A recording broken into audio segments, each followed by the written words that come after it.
no podemos obviar todo lo que pasó esta semana a partir de la asunción, mejor dicho, a partir de la renuncia del ministro Guzmán en Economía y luego la asunción de la ministra Silvina Batakis.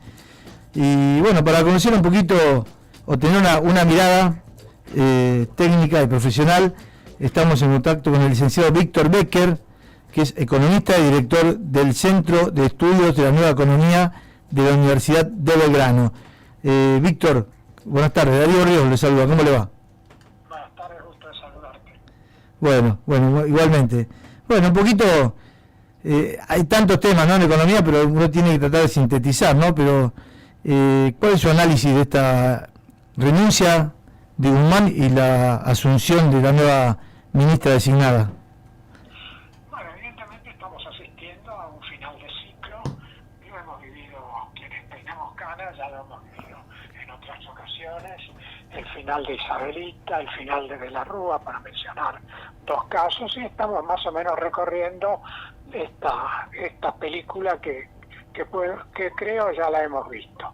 El ciclo de Guzmán también estaba agotado. En realidad Guzmán se dedicó fundamentalmente a resolver los problemas de deuda, resolvió el problema de la deuda privada y luego llegó a un acuerdo con el Fondo Monetario, logró, digamos, haciendo algunos malabarismos, mostrar que había cumplido con los acuerdos con el fondo en el primer trimestre y el segundo trimestre de este año, y creo que ya se dio cuenta de que no había más posibilidades de continuar, y bueno, optó por renunciar, y bueno, ahora veremos cómo se las arregla la nueva ministra designada, que evidentemente su fuerte no es la comunicación, porque debutó mal con sus declaraciones en los otros días, porque confundió, digamos, o lo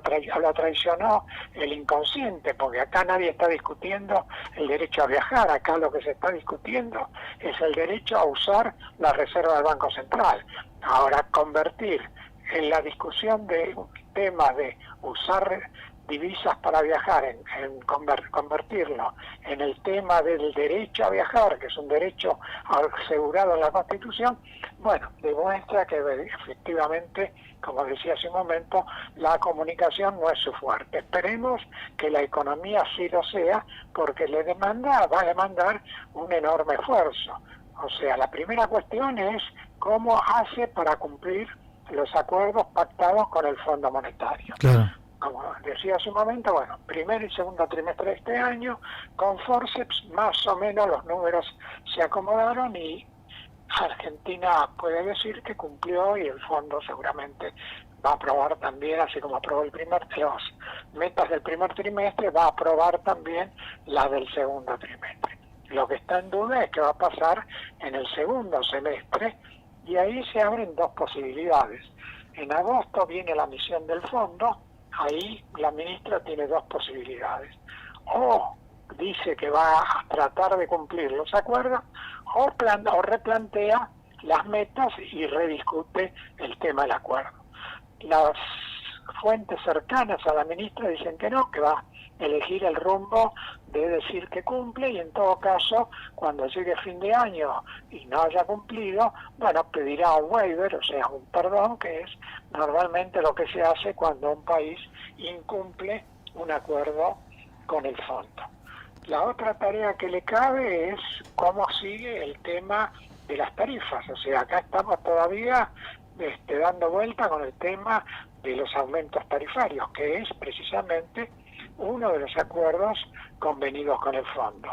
Va a haber segmentación de tarifas, va a haber aumento significativo de tarifas, porque los aumentos que ya se dieron, buena parte se los comió la inflación.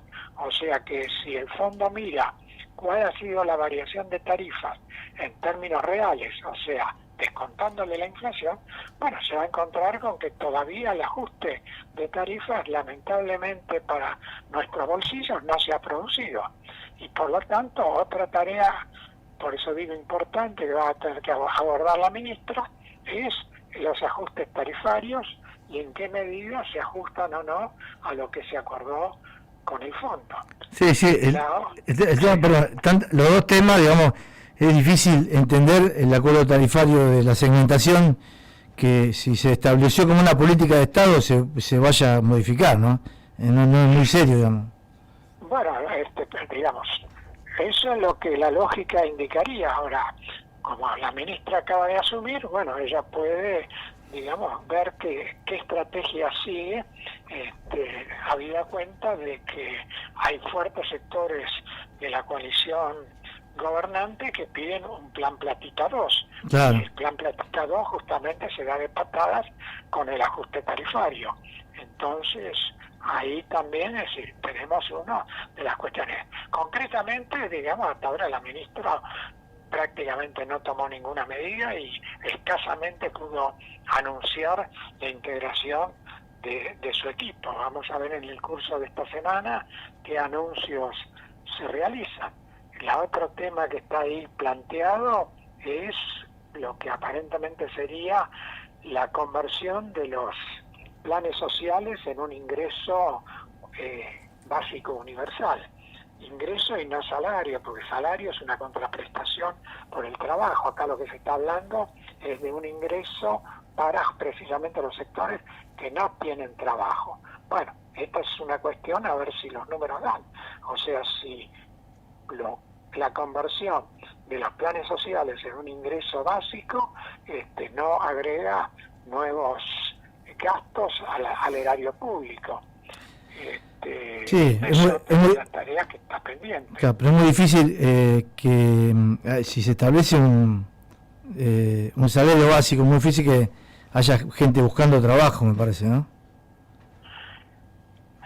Todo depende de en qué nivel se establezca. O sea, digamos, desde mi punto de vista, lo que se podría hacer es reemplazar los planes sociales. O sea, la gente que hoy está recibiendo un plan social o varios, bueno, consolidar ese listado, depurar porque hay duplicaciones, triplicaciones, porque hay planes nacionales, planes provinciales, planes municipales, y bueno, reemplazar ese subsidio que hoy se recibe por un ingreso básico que no debería ser universal. Ese es el otro error. O sea, ni es salario ni es universal. Claro. No es salario porque, vuelvo a insistir, salario es una contraprestación por trabajo. Exacto. Acá están hablando, o se está hablando de un subsidio a quienes no tienen trabajo.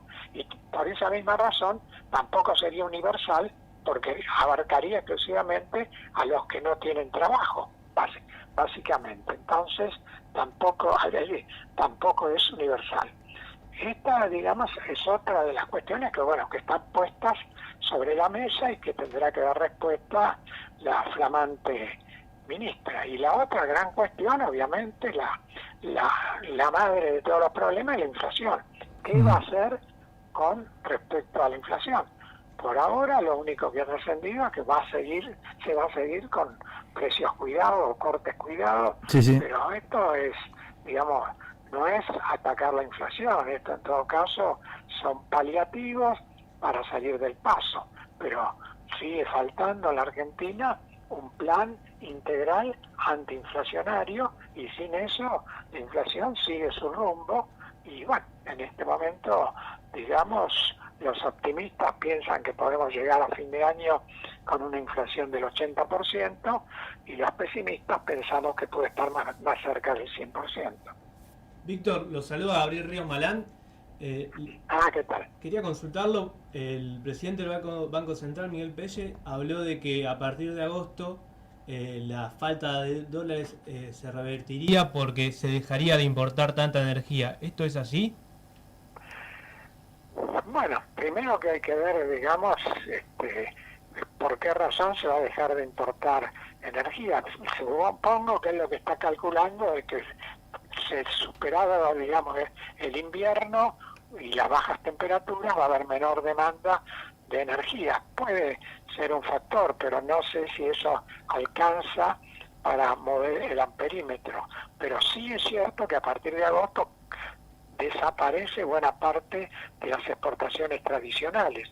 o sea que posiblemente tengamos menor gasto de divisas, pero seguramente vamos a tener menos ingresos de divisas. Entonces, no sé si vamos a estar mejor desde el punto de vista de las reservas del Banco Central. Y el Miguel Pelle también planteó que el gasoducto Néstor Kirchner sería la solución para la falta de dólares que Argentina tiene. ¿Esto es así también? Sí, seguramente, y esta va a ser la ventaja que va a tener el próximo gobierno, porque las obras del gasoducto ya, por los retrasos que ha habido en la ejecución, recién van a estar listas para el futuro gobierno. Esto es uno de los elementos que puede jugar a favor del gobierno que asuma después del 10 de diciembre. Y en cuanto a la posibilidad de una hiperinflación, ¿esto cómo lo ve usted? Bueno, como yo contesto ya a varios colegas suyos que me lo han venido preguntando, estamos en camino hacia la hiperinflación. Lo que es difícil es de pronosticar en qué momento vamos a desembocar y si efectivamente nos vamos a estrellar.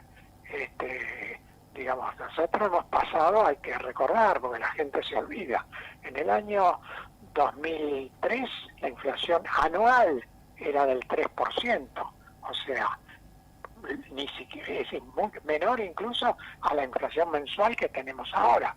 De ese 3%, después fuimos avanzando, llegamos al final del gobierno de Cristina al 25%, con el gobierno de Macri terminamos con el 50% y ahora estamos discutiendo si vamos a llegar al 100%. Bueno, con esa marcha evidentemente vamos rumbo a la hiperinflación. ¿Cuándo vamos a llegar? ¿O si vamos a llegar? Bueno, generalmente la hiperinflación tiene o se da en contextos en los cuales también hay una fuerte crisis política. Algo de eso estamos teniendo, pero no de la magnitud que se requiere para un estallido hiperinflacionario. Esperemos que la sensatez impere y en algún momento demos cuenta que no nos podemos arriesgar a tener otro episodio como el que ya vivimos en su momento en los finales del gobierno de Raúl Alfonsín.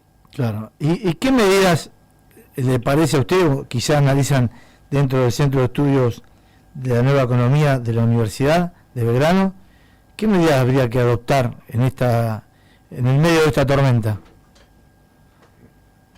Bueno, digamos, las medidas no son tan complicadas, o sea, lo que usted necesita es un plan integral antiinflacionario donde diga yo lo que puedo es poner todas las variables, el instrumento de política económica al servicio de bajar la inflación. Entonces tengo metas de creación monetaria, metas de tipo de cambio, metas fiscales que se armonizan entre sí. Lo que pasa es que para hacer eso, usted lo que necesita, o lo que se necesita básicamente, es tener respaldo político. Y hoy ningún ministro de Economía, sea quien sea y del signo que sea, está en condiciones de aparecer ante la sociedad teniendo respaldo político. Y sin respaldo político, la sociedad no le cree y la sociedad le pasa por arriba, y es un poco lo que acaba de ocurrir en la semana que estamos terminando. Y bueno, la verdad que es un pronóstico complicado, ¿no? Porque lo que pasa es que la sociedad tiene la sensación, y yo no lo voy a desmentir, que acá estamos arriba del Titanic, el Titanic ya chocó con el iceberg y cada uno dice a los botes, digamos, y acá ir a los botes es tratar de quedarse con la menor cantidad de pesos posible y la mayor cantidad de dólares que se pueda obtener, simplemente porque la experiencia argentina indica que es la única forma de preservar el poder adquisitivo de los ahorros. Ahora bien, si todo el mundo va a los botes y nadie se ocupa de manejar la nave, bueno, la nave va a terminar hundiéndose. Así es. Bueno, esperemos que eso no suceda.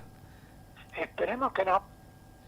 Y Víctor, ¿cómo ve o qué se necesita para que Argentina pueda desarrollar un mercado de capitales local? Bueno, lo que necesita en primer lugar es estabilidad monetaria, o sea, digamos, nadie va a poner un peso, invertir un peso en la Argentina, sea extranjero, sea argentino, si no tiene garantías de que cuando esa plata la retire dentro de un año, de 2 años o de 6 meses, va a tener el mismo valor adquisitivo que tiene hoy. Por lo tanto, digamos, es cierto que en un país con inflación uno puede desarrollar algunos instrumentos indexados, como se ha hecho acá con los bonos indexados por ser y demás, pero digamos la incredulidad de la gente ha hecho, por ejemplo, que los bonos indexados por ser, que teóricamente son una gran inversión en este momento, la gente se haya desprendido porque vino la idea de que puede haber un reperfilamiento de la deuda en pesos y que esos bonos van a terminar devaluados, como ha ocurrido otras veces, digamos, en la Argentina con otro tipo de colocaciones. Por lo tanto, primera cuestión, estabilidad monetaria. Y esto evidentemente implica, liquidar la inflación. Tan sencillo como eso. Así es. Bueno, Víctor, le agradecemos mucho estos minutos que nos compartimos y le mandamos un fuerte abrazo. Ojalá que encontremos la salida pronto, porque la necesitamos. Ojalá que mis pronósticos no se cumplan. Un abrazo y gracias por llamar. Bueno, muchas gracias.